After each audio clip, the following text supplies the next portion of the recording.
আসসালামু আলাইকুম। শিউলিস কুকিং কর্নারে আপনাদের আবারও স্বাগত জানাচ্ছি। আজ আপনাদের জন্য নতুন একটি রেসিপি নিয়ে হাজির হলাম। সেটা হচ্ছে পাকা আমের সুস্বাদু কেক। আমার এই কেকটা বানাতে একটি আম লাগবে 1 কাপ ময়দার জন্য। আমি একটা পাত্রে এখন 1 কাপ তেল দিয়ে তার মধ্যে 1 কাপের কিছু কম চিনি দিয়ে দিব। আমি ব্লেন্ড করে নিয়েছি, চিনিটা একেবারে মিহি গুঁড়া করে নিয়েছি। আপনারা চাইলে আস্তটাও দিতে পারেন।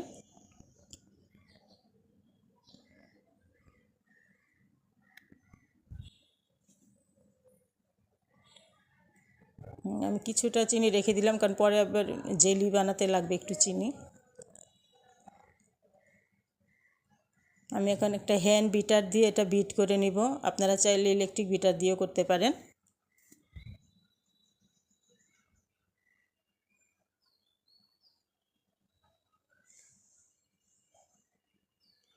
এটা বিট করা হয়ে গেছে আমার। এখন আমি এই কেকে আমার 2টা ডিম লাগবে। তো একবারই 2টা ডিম আমি দিব না, একটা দিয়ে প্রথমে 4-5 মিনিট আমি বিট করে নিব।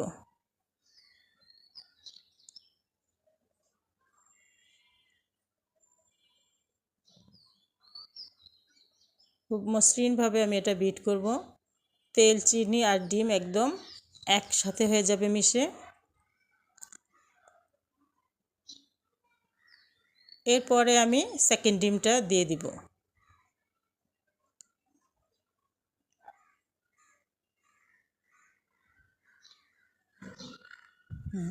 আমি সেকেন্ড ডিমটা দিয়ে দিলাম। এটাও 5 মিনিটের মতো আমি বিট করব।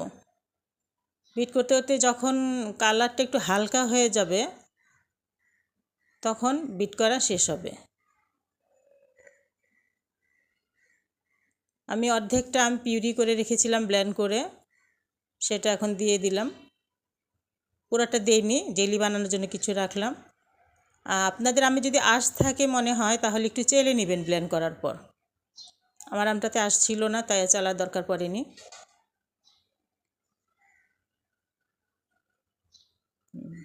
আর কেকের জন্য আমার মেজারমেন্ট কাপের 1 কাপ ময়দা আর 2 চা চামচ বেকিং পাউডার লেগেছে। এটা আমি চেলে দিয়ে দিচ্ছি। আপনারা চেলেই দিবেন, তাহলে ফিনিশিংটা খুব সুন্দর হয়।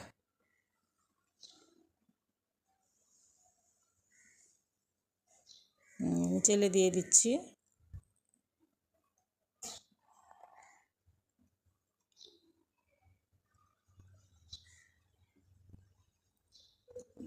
বেকিং পাউডারটাও চেলে দিবেন ময়দার সাথে।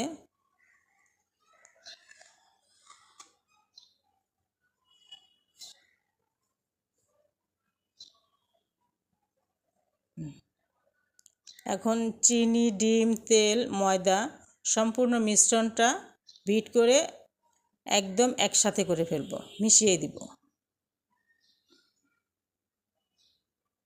বাকি অর্ধেক আমটা আমি এখন কেটে পিস পিস করে দিব, ছোট ছোট করে। এটা আপনারা চাইলে দিতেও পারেন, নাও দিতে পারেন।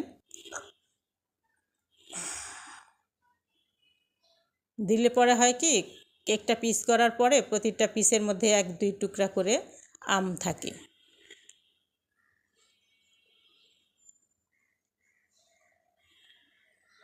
আমি দিয়ে দিলাম অর্ধেকটা আম। এটা আলতোভাবে মিশাতে হবে, জোরে জোরে মিশালে হবে না। হয়তো বা বেশি জোরে মিশালে পানি ছেড়ে দিবে। এখন আমি যে মোল্ডের মধ্যে করব সেটা আর কি, কাগজের মধ্যে একটু তেল ব্রাশ করে নিচে বিছিয়ে নিয়েছি। এখন কেকের মিশ্রণটা আমি এখানে ঢেলে দিব। আর হাঁড়িটা আমি স্ট্যান্ড বসিয়ে 10 মিনিট প্রিহিট করে রেখেছিলাম। এখন আমি কেকের পাত্রটা বসিয়ে দিলাম। 1 ঘন্টা ওটা আমি বেক করেছি। 1.5 ঘন্টায় আমার হয়ে গেছে। এখন বাকি আমটুকু জেলি বানিয়েছি চিনি দিয়ে, সেটা এখন আমি উপরে ছড়িয়ে দিব।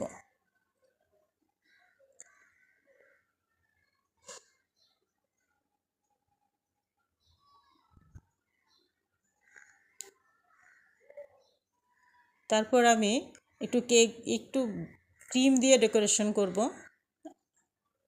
আমি সাদা নিয়েছি ক্রিমটা, রাখো আপনারা চাইলে চকলেট গলিয়েও সেটা দিয়েও ডেকোরেশনটা করতে পারেন।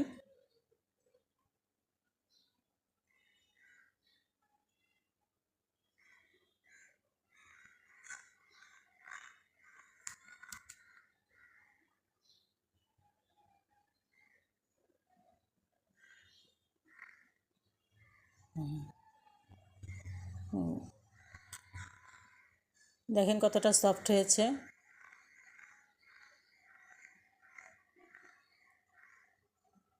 খেতেও বেশ টেস্টি।